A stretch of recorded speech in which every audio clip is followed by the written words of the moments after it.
बरं ऐकलत का? तर आज घरी देव येणार आहे आणि आज मी तुम्हाला दाखवणार आहे की कोकणामध्ये शिमगोत्सव कशाप्रकारे साजरा केला जातो. आमचे 4 गाव एकत्र मिळून 4 गावचा शिमगोत्सव साजरा केला जातो. तर आज आमच्या घरी पालखी येणार आहे, देव येणार आहे आणि कशाप्रकारे शिमगोत्सव साजरा केला जातो, कसा शिमगा साजरा केला जातो कोकणात, हे मी आज तुम्हाला दाखवणार आहे. पालखी 2 मिनिटासाठी का होईना पण घरी येते. म्हणजे देव 5 मिनटं 10 मिनटासाठी का होईना घरी येतो. पण त्याचा आनंद हा वर्षभरासाठी असतो. या 5 मिनटासाठी का होईना मुंबई पुण्यावरून लोक गावी येतात खास देवाला भेटण्यासाठी. देव घरी येणार असतो त्यासाठी. तर तुम्हाला आज मी खरंच दाखवणार आहे की हा आनंद, हा उत्साह कशाप्रकारे जल्लोष कशाप्रकारे साजरा केला जातो कोकणामध्ये. अजून खूप सारी तयारी करण्याची बाकी आहे. तर चला बघूयात की कोकणामध्ये शिमगोत्सव कशाप्रकारे साजरा केला जातो. आवाज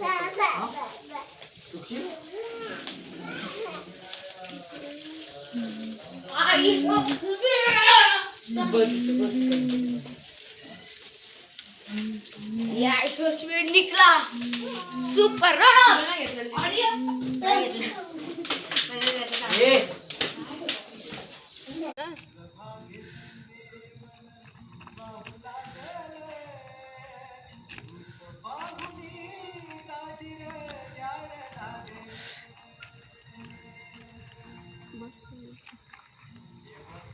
त्याच्यावर पाहिजे सुचावतो मला.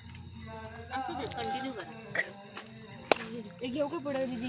हा घे पुढे घे. जी एवढा पुरल काय पण नाही दुसराच दे.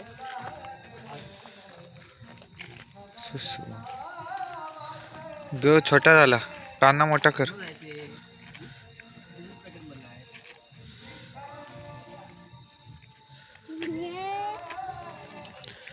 देव तू बघ काय करते, असं शिकायचं आपल्याला, समजलं ना?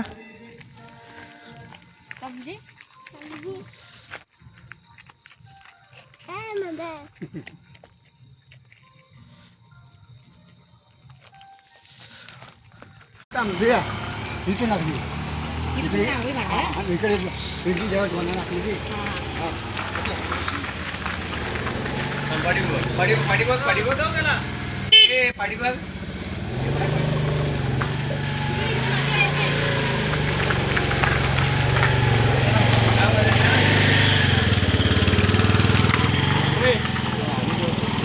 कोण आहे?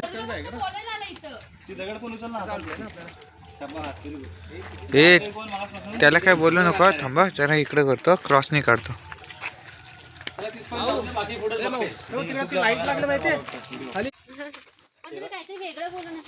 थांब काय आला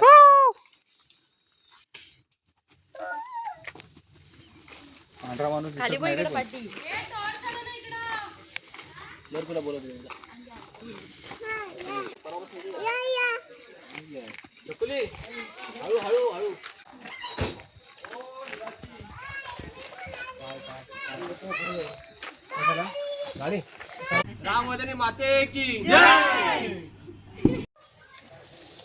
तर तुम्ही बघू शकता की इथे फणसाच्या पानांची पत्रावळी बनते.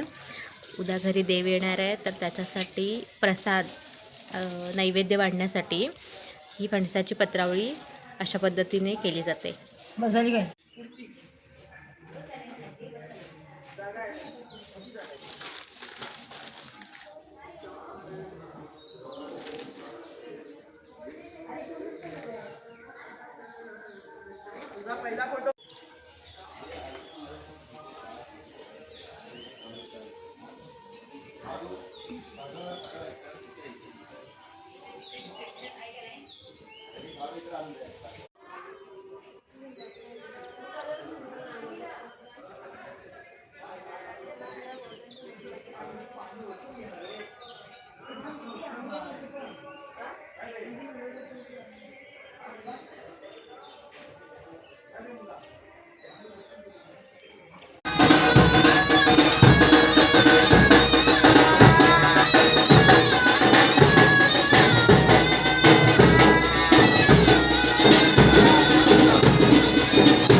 तू त्यांना सांगतोयस माझा तुम्हाला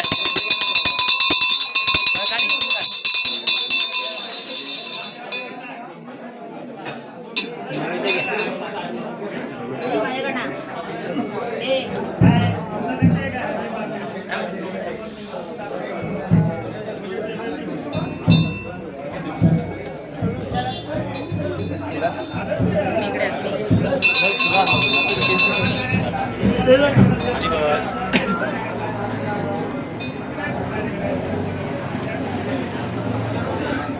हो काय ना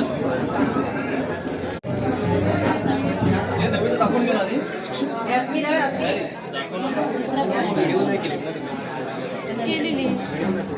फोटो काढलेले दीपक म्हणे दोन्ही भावंडांचे चालू वर्षात कृष्णाची नावे पण बाहेर ठेवलेलाच आहे मान्य करून दोन्ही भावंडांच्या